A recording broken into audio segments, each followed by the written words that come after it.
Magandang hapon mga tropa. Kamusta po ulit kayo? Ayan po yung ating silver leaf naman tayo ngayon.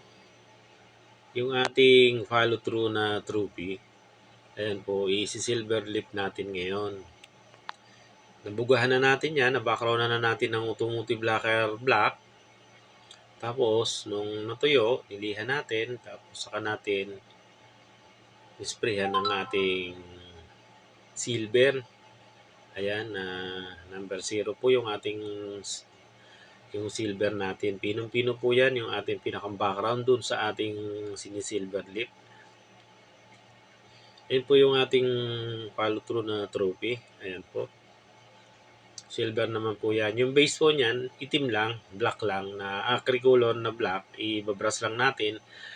Pagkatapos natin yan, mag silver leaf, itatop coat natin ngayon yan. Pag natuyo na yung ating trophy, liliyahin natin yung ating pinakang base. Tapos, mano-mano lang tayo. Ibabrush lang natin, mga dalawang coating, yung ating base.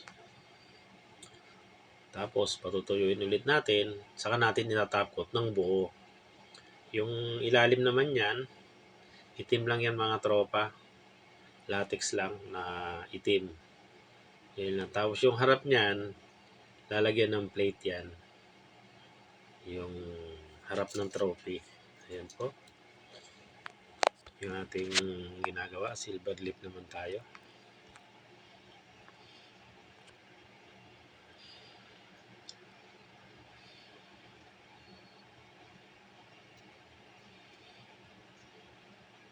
Ayan po. Pagka natapos, mapagpagan natin para yung mga leaf na pino, yung mga nakakapit to sa ating trophy, mawala. Saka natin itatop coat ng buo yung ating trophy.